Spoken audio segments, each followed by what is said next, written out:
Hello, and welcome to another episode of your Bish Therapist podcast. I am your host, Melissa Reich, aka your Bish Therapist. I am a real life therapist turned pop culture enthusiast here to serve clinical interpretations and hot takes on all things pop culture. Today's episode is going to be about Mary Cosby and her family.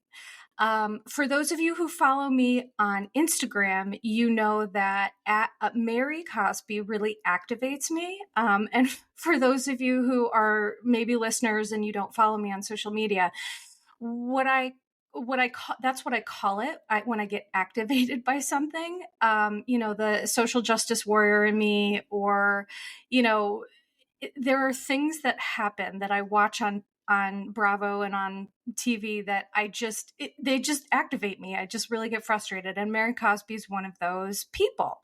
And I made some posts about it on my Instagram page, You're a Bish Therapist, on Instagram, YOURBISH Therapist. And, a listener suggested, why don't you do an episode about it? And I thought, you know what? I should. So here we are.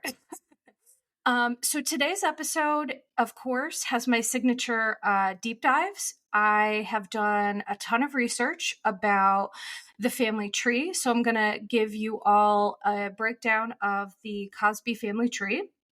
I'm going to talk specifically about, in addition to the people involved, I'm going to talk about certain allegations. I have two sources of information that I listened to prior to this podcast, and I'm going to share with you what that is. I'm, of course, going to give my signature clinical interpretations, but I also love a good timeline. So I'm going to give a timeline of, all the events surrounding Mary and, her grandmother and her step-grandfather, aka her husband. And of course, for those of you who don't know what I'm talking about, I'm going to explain who Mary is and why this situation is so wild. So let's get right into it. So for those of you who don't know, Mary Cosby is a woman who became one of the Real Housewives of Salt Lake City. So the Real Housewives of Salt Lake City is a relatively new franchise that came on the scene 4 years ago. So it's in its fourth season right now. Okay. So Mary Cosby was on season 1 and 2 of the Real Housewives of Salt Lake City, and she was fired after not showing up to the reunion after season 2. And that's important, and I'm going to share why. So she was fired for not attending the reunion, so she was not present for season 3. And then they went ahead and decided to bring her back for the season 4. And that is what really irritates me. So for those who don't watch Housewives and don't know, if you part of your contractual obligation to be a housewife is to participate in filming, and it is also to attend reunions. And I think, was it Adrienne Maloof was the first housewife to not show up to a reunion and get fired. And so I don't know if this whole clause was because of her, but the rule is if you don't fulfill your contractual obligations, it is a job, you get fired. So Mary didn't show up to the reunion, gets fired, and they bring her back. What? And also, all of these allegations that I'm going to share with you today are going to give you pause, or should give you pause, in terms of why did they bring this person back, period. Because there's a lot of rumors and allegations about, cults and, possibly murder, and a lot of these really scary, dysfunctional accusations or allegations are being thrown towards Mary. So that all doesn't make sense. But the last reason why it doesn't make sense is because for anybody who's actually watched it, Mary is participating zero in the season, literally hanging out on the bus, just refusing to go to things, eating a fillet of fish in the truck, or the Sprinter van, and then judging other people for what they eat. She's just, for me, Mary is a really problematic person, and it frustrates me as to why Bravo is continuing to feature her, and her situation with her husband slash step grandfather. So I'm going to explain that for a minute for those of you who aren't familiar with the situation. So Mary Cosby is married to her step grandfather. So I'm going to explain this family tree. Okay, bear with me. So Rosemary Cosby, aka Mama Cosby, that's what I'm going to call her because that's what people did call her, Mama Cosby. She is the grandmother of Mary, and Rosemary Mama Cosby is the mother to Mary's mother. Okay. So she is the mother to 4 children. And I did do a deep dive about some of the sibling birth orders. So Mary has aunts and uncles on her mom's side. So there was Pamela, Rosie, who is Mary's mother. Rosie, her name is Rosalind, but they call her Rosie. So I'm going to respect that. Rosie, Ernie, and Debbie. Okay, so those are Mary Cosby's aunts and uncle, and Rosemary Cosby's, aka Mama Cosby's, children. I'm sorry. So then Rosie Cazares is Mary's mother.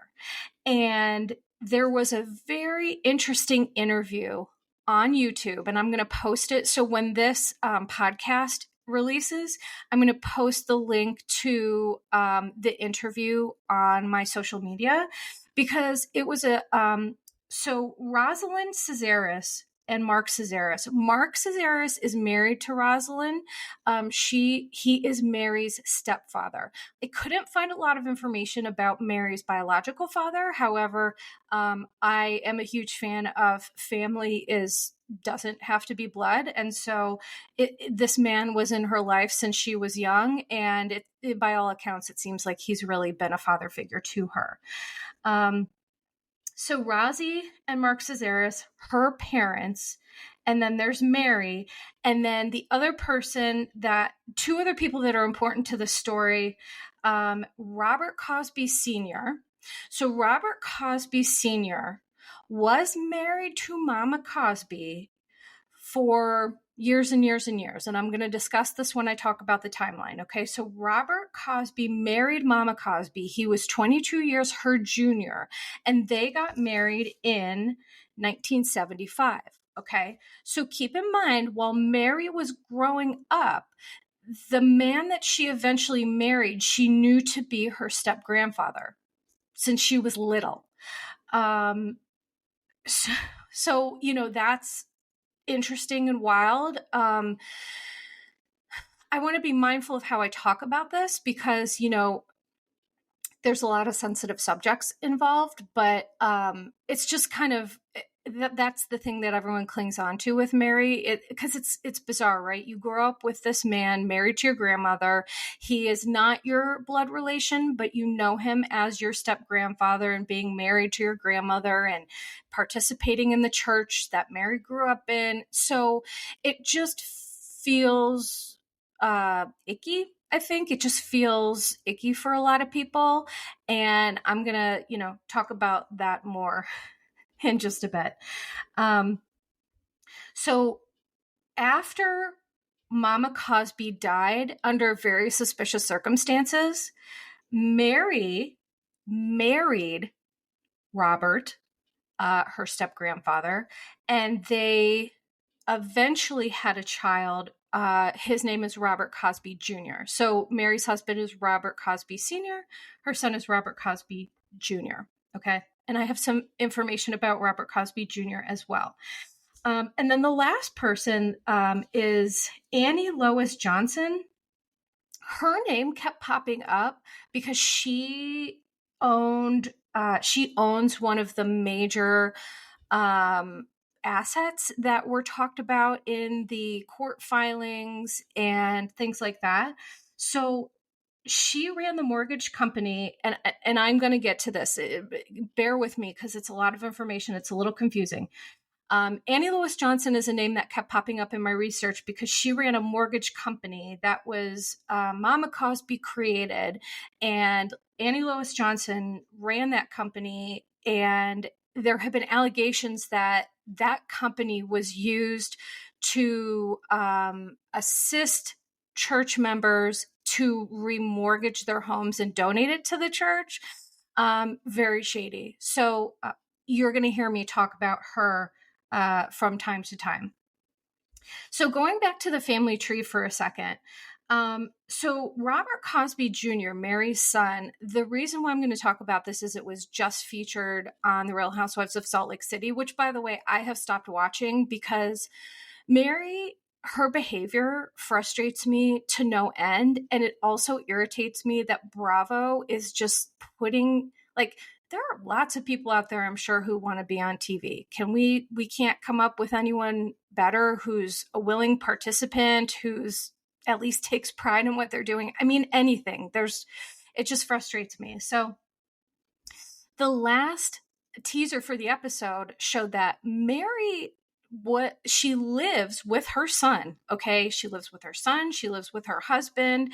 And it appears that they all live in different rooms, wings, whatever you want to call it. Mary's room, she is just like a hoarder of designer goods. I mean, sincerely, anyone who has seen her closet, it's not a nice closet. It's her entire room is just hoarded designer goods. She literally surrounds herself with stuff because I think stuff makes Mary feel valuable, because I don't think she feels valuable inside. But I also think she has this materialistic piece of her that, and honestly, I kind of think she sold her soul for stuff. And I'm going to talk about that in just a little bit. But so Mary was giving this interview about how she thought her son was married, but she didn't get a chance to talk to him yet. They live in the same house. So I was like, that tells me a lot about where Mary's at and her level of communication. I mean, okay, fine, fair enough. If you thought your son or your child or whatever was married and you're like, oh my gosh, I didn't know about this, fine, fair enough. But then, like, get up and go ask them. Like, it took her weeks to go and like film with her son and to ask him about him getting married. And he admitted that he is married. It's just, the whole situation seems so strange and bizarre. So Mary's son, Robert Cosby Jr., he was charged on February 19th, 2022. He and Mary were both charged, by the way, with 2 misdemeanor counts of providing shelter to a runaway and contributing to delinquency of a minor.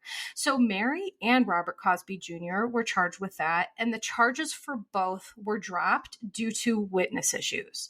So what's fascinating to me about this is that I wonder if this is the minor that we're talking about here, with Robert marrying her. Was she under the age of 18 and then she turned 18 and then they got married? I'm going to do more of a deep dive on that because I couldn't really figure that out, but that would be my guess at this point, right? So Mary and Robert get in trouble for having this young woman, I believe. I think he said he married a female. I don't know. I'm not totally sure about that. I don't ever want to assume anybody's straight. And so that's just why I'm being cautious. But I think he said it was a young woman. So he's married. Okay. Mary has no idea. And then there's this issue with, the minor, and, I'm just going to go ahead and assume that maybe he married her to prevent any more charges or any more issues. I mean, he's 21 years old, if she's 18, 18-year-olds and 21-year-olds have a lot more in common than you'd think, because our brains, fun fact, they don't stop developing until age 25.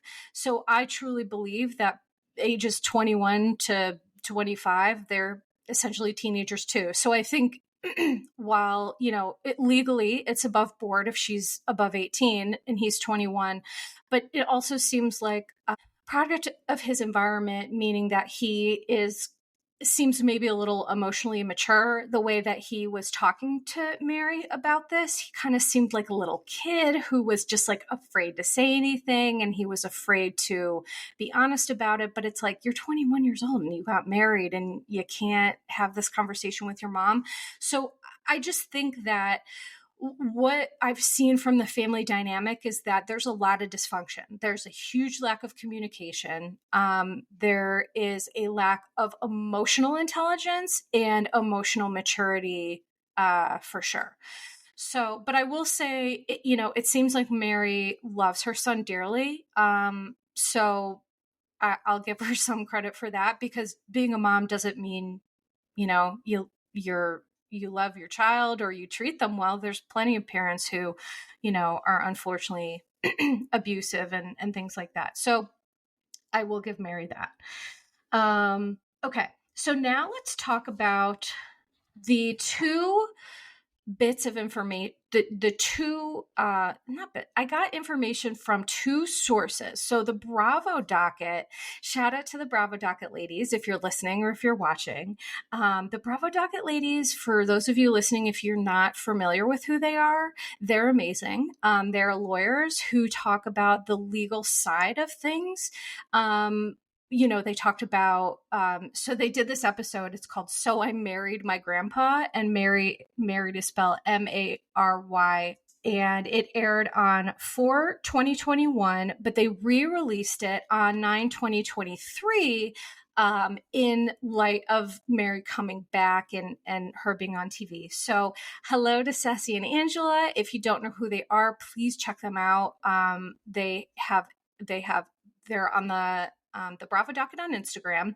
And then they're also have a podcast where you can find anywhere podcasts are available. I highly recommend, if you're listening to this podcast, I recommend you listen to theirs, because they talk about the legal side of everything I'm about to share. And I did get their permission to, share some of the stuff that they shared as well, because, as a content creator, I don't want to step on toes and I respect them a whole lot. So, and the other piece of information that I took in, it was a YouTube video interview with Up and Adam. So it's Up and Adam ! He interviewed Mary's mom and stepdad. And that was about a 45-minute interview. And it was so fascinating to me because you got to see Mary's mom and stepdad. And it was about a 45-minute interview. And it was very eye-opening. So everything that I'm talking about today, all the information that I obtained was through those two sources. I recommend you listen to them both. I will share links to those in my social media when this episode comes out.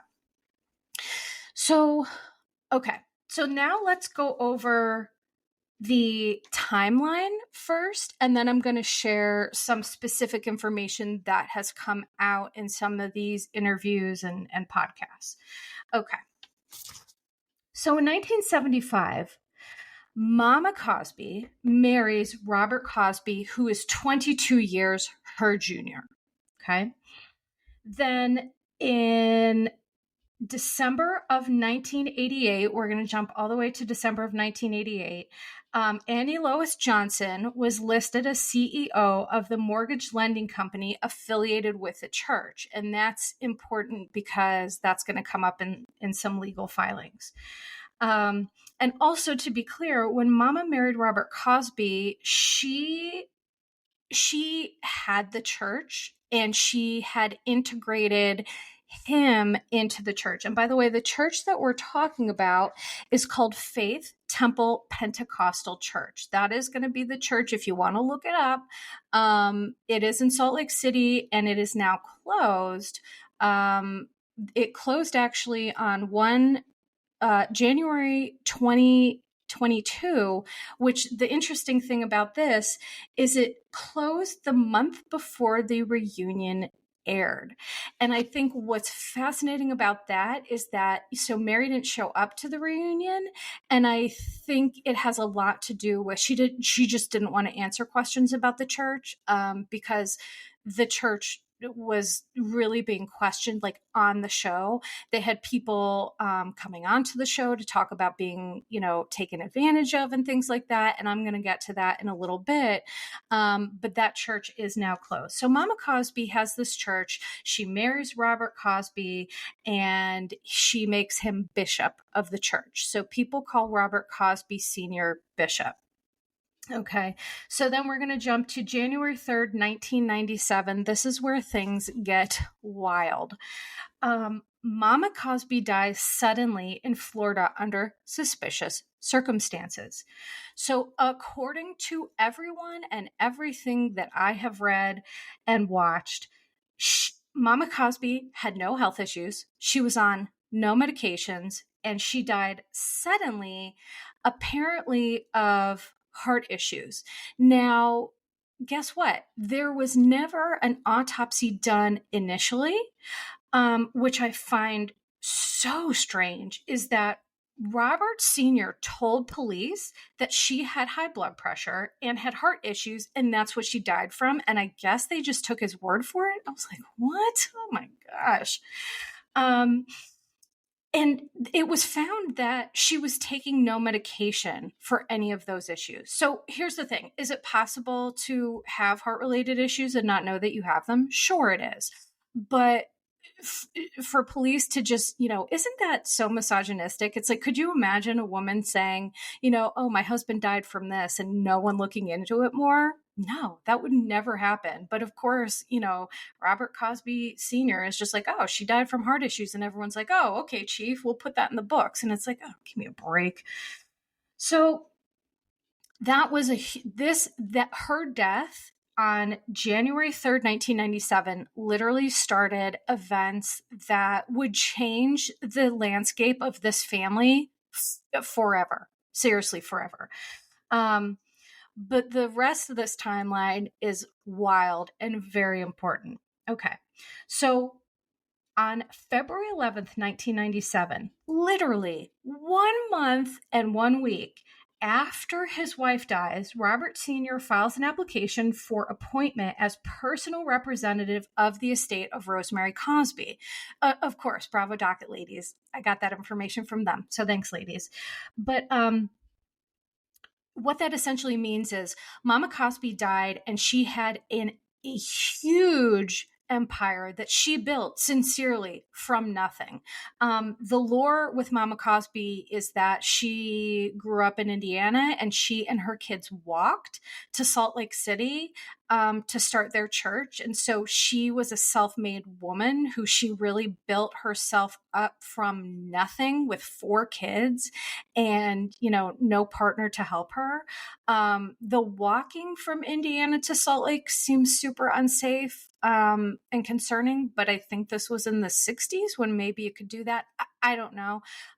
And it's just what I've read and what I've heard, but who knows if that's true. But the point is this is a woman who by all accounts was an amazing woman. She was a true spiritual leader. She was truly trying to build something for herself and her community. And I did not come across one bad word about Mama Cosby, to be super clear, in all of this. By all accounts, she was an amazing woman. So she built all of this up. And you know what? While we're here, let me tell you exactly what she built. Okay. So she built the Faith Temple Pentecostal Church, which again closed in 2022. She had 2 restaurants. Those are also now closed. She had a radio station that is currently closed. She had this mortgage company run by Annie Lois Johnson. And that is the only thing I'm not totally sure about, if that is still active or not. Question mark on that. They also had a daycare center, and I do know that the daycare center got money in the pandemic, like a PPE loan. I think that's what it's called, during the pandemic, but I am unsure if that is still open as well. I want to say I think it's defunct. And so her assets, Mama Cosby's assets, totaled over $1.2 million. She had 5 homes, she had cars, she had jewelry, she had art. So her estate was huge. absolutely huge, especially for this family where she really seemed to break cycles of generational trauma and financial issues, because she had her family set up really, really nicely, and it seemed like she did share a lot of her success with those around her. So those are the assets that are in question. Okay. So after Robert Sr. he wanted to take charge of the assets because he wanted the assets, right? I mean, that's just really clear. And then on 8/3/1998, there was a court hearing regarding Mama's estate due to allegations of hiding assets. A restraining order was filed to prevent Robert from selling or transferring property. So what Rosalind Razi Cesaris, Mary's mother, was alleging is that he and Annie Lois Johnson were conspiring to hide assets, to try to say, well, this property isn't Mama's estate, it's mine, or this thing isn't part of her estate, it's mine. So, one thing I'll say about Mary's mom, Rosie, is she also seems to be an amazing woman who is just advocating for herself and for her family. And she seems to be a sincerely amazing class act as well. And I'm going to talk more about her in a bit when I talk about this specific interview that was done. Okay, so this is why this is so shady and super important. So as I just mentioned, 1998, there was this court hearing that they're alleging Robert of hiding assets, and the court order blocked him from being able to do that. Okay, are we ready for this? Then in September of 1998, not 1 month later, Mary and Robert Cosby Sr. marry. They marry. He is 45 and she is 25. And guess what? Here's a little fun fact that I've never heard anybody talk about, is that Mary was married.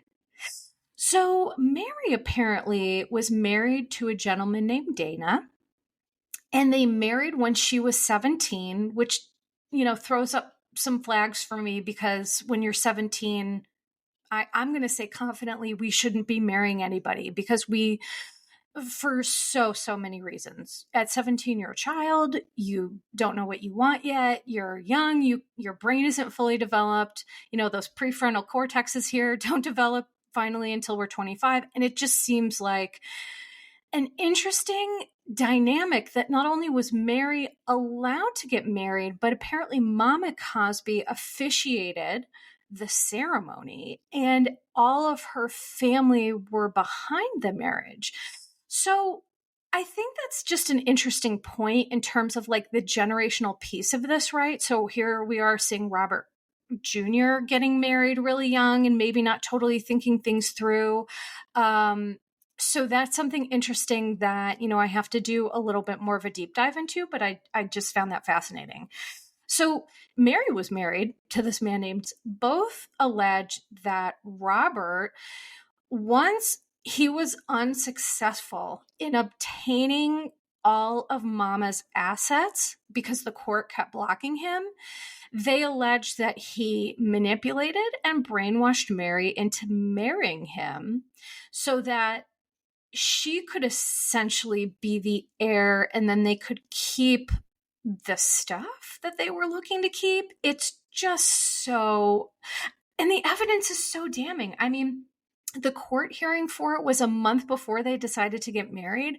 I mean, you cannot tell me Mary is 25 years old, she's married, and you're telling me that she wanted to marry the man that she has looked at her as her step grandfather? I mean, that just doesn't make any sense.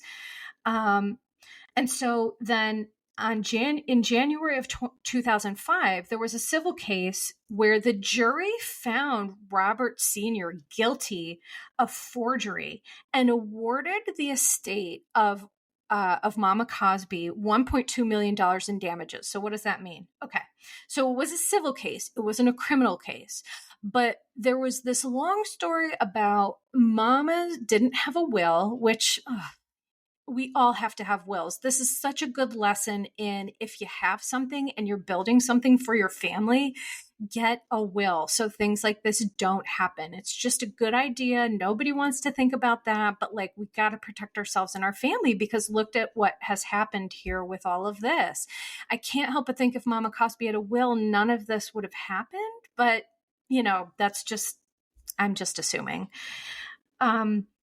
So they did find out that Robert had fraudulently, there was Mama Cosby's signature on some quitclaim deeds of properties and things like that. And it was notarized, but it turns out the notary lied. The notary wasn't really there, didn't really see who signed it. It was just a really shady thing. And so the court did find Robert and Mary guilty of forgery. And so I don't know in terms of if the Caesaris and the rest of the family will see that money, but they were ordered to pay $1.2 million that they believed was hidden in assets. Now, here's the wild thing. Mary's parents, and I'm going to go into that interview in a little bit, but they believe sincerely that Robert Sr. murdered Mama Cosby. They believe that. I'm not saying that's true. I'm just saying that that's what they believe. They said it in this interview multiple times. And so again, Rosie really has been championing and advocating for her mom, for Mama, for her family. Despite what Mary's done, she really still advocates, which is, she just must be a very loving woman. But in August of 1999, because of Rosie Caesaris's belief that her mom was murdered by Robert, the judge ordered an exhumation and an autopsy, because remember, there wasn't an autopsy done. It was just like, oh, she died of heart issues. Let's just leave it at that. Ugh. So the autopsy did confirm that she died of heart failure, and natural causes of death were determined once again. But Rosie remains steadfast that this doesn't make any sense. So, there's a part of me where it's like, well, is this grief that's preventing her from, maybe accepting that sometimes we don't know that we have medical conditions, and then unfortunately we pass away? Or, there are tons of things. I'm a true crime junkie, and I'm sure a lot of people listening to this, are into that as well. And we all know that there's things that people can do or ingest or whatever to make things, to have alarm bells not go off. I mean, I've watched enough shows to know that. So I'm not making any allegations. I'm just saying. But so that is kind of the last piece of the timeline that's really important. So now I want to go on to specifically what some of my observations from the YouTube interview with Mary's parents, because wow, it was a wild ride. I have so many notes here. So the first observation that I have is that if you have to go look at this interview, if you don't want to watch it, just go look at it, for the simple fact that Mary's mother looks and sounds identical to Mary. Like, it is so creepy.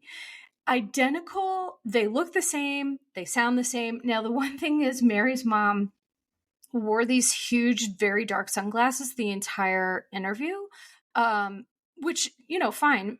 When you're doing an interview, sometimes there's very bright lights, and maybe she's sensitive to that, or maybe, I don't know, maybe she just didn't want her eyes to be seen. I have no idea. But despite the dark glasses, she looks and sounds just like Mary. It is such a trip.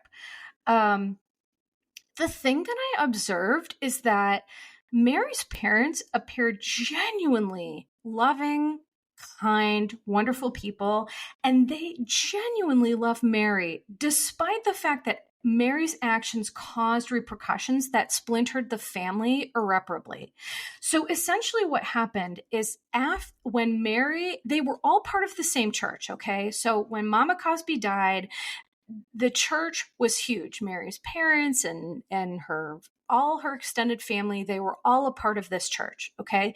So when Mary and Robert Cosby Sr. decided to marry, it completely fractured the church. So Mary's parents did not agree. There were 400 church members that also did not agree. So what happened was Mary's actions splintered the church. About 400 people literally left and went with Mary's parents to their own church. They started their own church in Salt Lake City because, and listen, I give them a lot of credit for this. They have enough ethical and moral obligation to, they were like, we're not standing by this marriage. We don't believe in it. We believe that, they were really clear that they believe Robert Sr. brainwashed Mary, and they believe that, Mary just made a mistake and that Mary is a victim. They really held that stance throughout the entire interview, which I just thought is so loving in terms of they love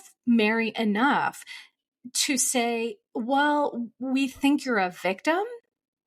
And, a little later, I'm going to talk about victim versus participant, because whether she's a victim or not, that remains to be seen. However, I just am taken aback by the love that they really truly had for Mary, despite the fact that, okay, so the church splintered and separated, okay, and they haven't talked to their own daughter in 20 years because they say that she is, they are prevented from having contact with Mary. In fact, after Mama Cosby died, and after Mary and Robert Cosby Sr. got married, they weren't even allowed at the services. Robert Cosby somehow got police to say, that they'd be arrested, that Rosie and Mark Cazares would be arrested if they came to the church, which is just like, this is her mother that just died. And so that tells me everything I need to know about Robert, for sure. They say that he's a dangerous man. He's not someone to be messed with. And I agree with that assessment. That is a low down, disgusting thing to not allow Mama's children to be present at the service. So I find that very interesting. But they believe, the thing that frustrates me is that while they're loving and they believe that Mary's a victim, they did seem to make a lot of excuses for her. They said that Robert used Mary's young materialistic desires to lure her into this life. So essentially, they really said that Mary was a spoiled brat and she liked nice things, and she essentially sold her soul for stuff. But that's a Mary decision, so I just think that, Mary might be a victim, but she, at this age and at this point, is certainly a participant in some way, shape, or form. You've seen her, on Real Housewives of Salt Lake City. They showed her at her church. They showed her, she said that she allowed her congregants to believe that she is the facsimile of God. Yeah. Let that sink in for a minute. She allowed her congregants, parishioners, whatever you want to call them, to believe that she's a facsimile of God. That is insanity.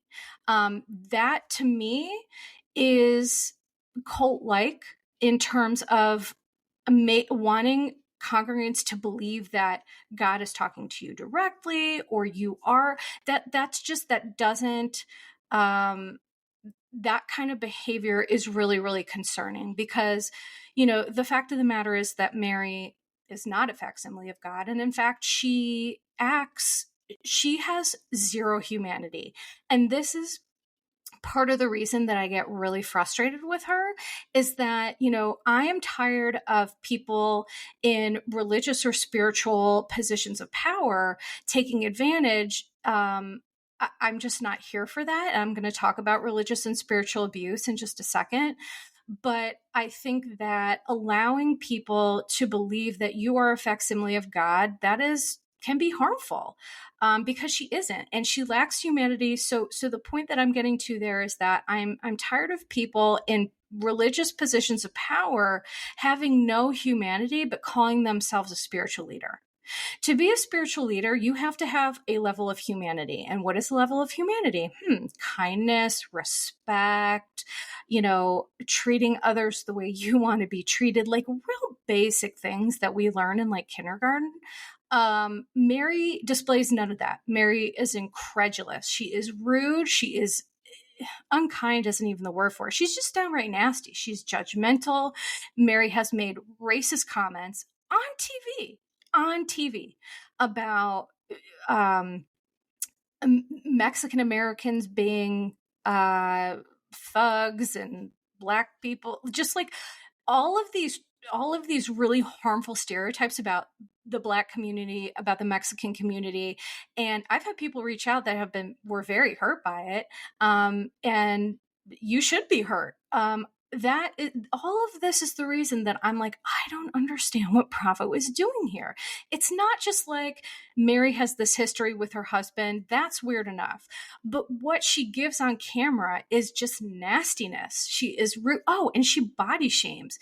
The body shaming of Heather Gay when she made the comment about how she didn't know Gucci made a corset in size 14 was just gross and body shaming at its finest. So Mary, let me put it this way. If she is a facsimile of God, well, I don't know what that means about what people believe God is, because that's all I'm going to say about that. It's just insane. So, going back to the interview with the Cesaris family, they are very clear that they believe that Robert Sr. is running a cult, and they believe that he brainwashed Mary and murdered Mama and all of these things. But they will not hold Mary accountable for any decisions that she's made. And so, I think that's really harmful because, Mary participates in things as much as she wants to. So I think that we can't, when we love someone, sometimes we're quick to take consequences or to take accountability away from them because we love them, but that's not super helpful either. And then the other thing that I found was interesting is that Rozzy claims that Robert has a huge ego and that his role in the church fueled his ego, which led to allegations of a sex addiction. Claimed that Mama herself told Rozzy that Robert Sr. had some sort of a sex addiction. Robert Sr. made some really inappropriate comments to Rozzy when she was younger about her body and things like that. And again, these are allegations. This is what Rozzy's saying. I tend to believe her. But, I think that part of it is really interesting too, because I think that leads them to feel like Mary is more of a victim as well. But they also claim that Mary never wanted to marry Robert. Like everyone agrees that Mary didn't want to marry this man, but she did it because they believe that she did it because she was manipulated and because she was materialistic and all those things. But guess what? She still did it. I mean, it was, she has to have some sort of accountability in this at some point. And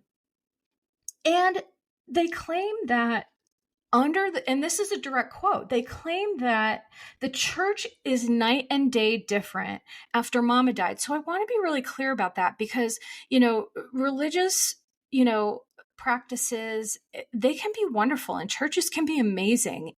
So it apparently under Mama, this church was amazing. It really, she served the community. She served her parishioners. She really was a tireless public servant. But after Mama died, they said under Robert, quote, the church is a cult. He's dangerous, end quote. Yikesers. So that is their view on it. And to be honest, who am I to argue with their perspective? Perspective is reality. And the evidence, so hearing and learning about all of this stuff and then putting together what we've seen on TV, it kind of really does paint a picture, doesn't it? That, something nefarious happened, or is happening, and things changed and they aren't like they used to. In fact, the saddest thing I think is that all of Mama Cosby's legacies and businesses, they're all defunct now. And, I think what's frustrating is that when, a good person starts to do great things and then not so great people take over, her legacy really just kind of like, petered out. And that I think is really sad because she worked really hard for that. But, for those of you who watch Salt Lake City, remember when I said that Mary and Robert, they have 5 homes? Well, Mary bragged about this on the show, saying they have five homes and they don't share. So they don't rent them out. They don't share. And it's like, well, how much of a spiritual leader can you be if you're like, I'm hoarding properties and I'm hoarding designer goods and I love my husband because he buys me Chanel. And it's just like, I think that Mary is profoundly unhappy and she sold her soul for stuff. I'm going to say it again. I believe that is the case. And now she's miserable and she's unhappy and she takes it out on everybody else. But she is a participant in the decisions that she made, right? So now let me get to some of the really important concepts. So one of the concepts that I want to bring up is Stockholm syndrome. Okay, so we talked about Mary. Is she a victim? Is she a participant? Or is she somewhere in between? So Stockholm syndrome is a psychological response wherein a captive or someone who's being held captive begins to identify closely with the captors as well as with their agenda and with their demands. So the most infamous example of this is the kidnapping that involved Patty Hearst, who was the newspaper heiress to Randolph Hearst. And it was, it's a case that, I could probably do a whole other podcast on that, but it was like, was she a victim? Was she a participant? And was she somewhere in between? So Stockholm syndrome is essentially, a response where if you're susceptible to, your captor, the psychological thought behind it is that you're trying to protect yourself, right? So if you're starting to identify with your captor, there's a lot of these psychological defenses that happen, and it's for survival, right? So it's not like the victim is a victim and they're held captive, but then they kind of make the turn towards understanding their captor because psychologically it protects them. So it's very nuanced. It's very complicated. And I think that the reason why I bring it up is because Mary, is she a victim? Is she a participant? Does she have Stockholm syndrome? I mean, my honest clinical interpretation is that there is no way that Mary was interested in marrying her step grandfather. Like authentically interested. There was just no way. There were secondary gains, I believe, that led her to want to do that. Mary claimed that it was Mama's will for her to be with Robert Sr., but that is highly contested because the simple fact is that and Razi and Mark Cazares made very good points. They said, in our religion, when you get married, it is for life. And Mama never would have married Mary and Dana, her first husband, if she wanted Mary to marry her husband. Okay. So that's a really great point. It seems that maybe I think Mary wants to believe that. I think that's maybe what Robert has said to her, to make her believe that what she's doing is appropriate or what Mama would have wanted. So I do see that there was probably some manipulation there, but at the same time, I'm wondering, where is her personal accountability in this? The other thing that I want to talk about is religious and spiritual abuse. So the most common abuse in religious institutions is an abuse of power, which leads to many forms of abuse, which can present as sexual abuse, emotional abuse, physical, verbal, and financial. And this is what I'm going to focus on as I'm talking about this. Religious and spiritual abuse is really about power, control, and manipulation. Always. Those are usually the trifecta of things that you see when you have grown up in a religious or spiritually abusive environment. Okay. And religious and spiritual abuse has long lasting, very significant psychological traumatic effects. I've had people reach out to me who were raised in various religious abusive situations. And if you're listening to this, I send nothing but love, because it's so hard to recover from, because when you are manipulated at the most base level of your faith and your belief in things, it just messes with your mind so much, and it's tough to recover from. Recovery is possible, but I just send love to anyone who grew up with that. So some effects of religious abuse can be, trauma, emotional distress, loss of faith, physical self-harm, all of those things. Now, one thing I do want to bring up before I wrap the podcast up, and the only reason I'm bringing this up is because it was featured on Real Housewives of Salt Lake City season 2, before Mary skipped the reunion. So there was a gentleman that came on. His name was Cameron, and I'm not going to say his last name because unfortunately he is no longer with us. And I'm always very mindful how I speak about people who are no longer here, because they cannot speak for themselves. So I'm just going to share what he shared on TV, which he was a church member of Mary's church that claimed he was manipulated into getting a second mortgage on his home and donating it to the church. Now, there were also allegations that he and Mary were romantically involved by Mary's mom and dad in this Up and Adam podcast.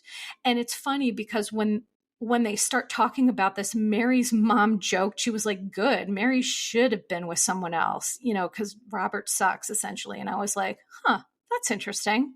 Okay.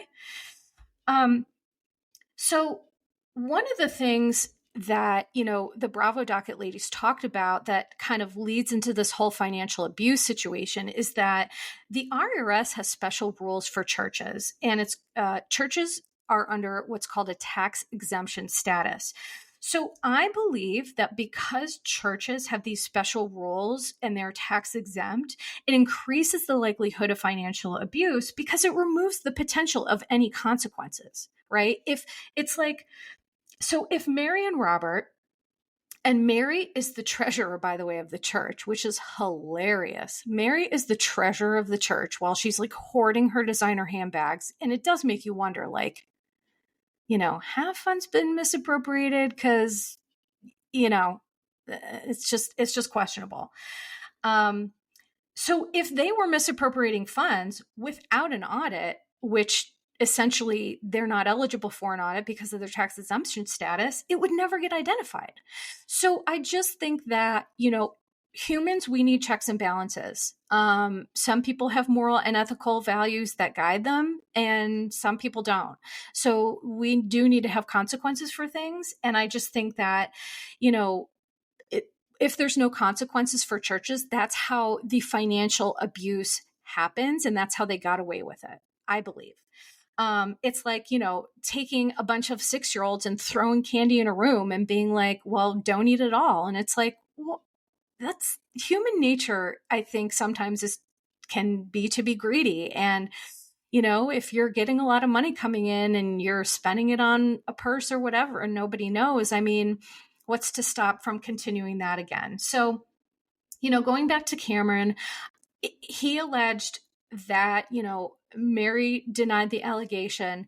But as I mentioned, Mama Cosby had this mortgage company that was affiliated with a church. And doesn't it make a lot of sense of maybe how initially that could have been a great business, but now could be used for something more nefarious?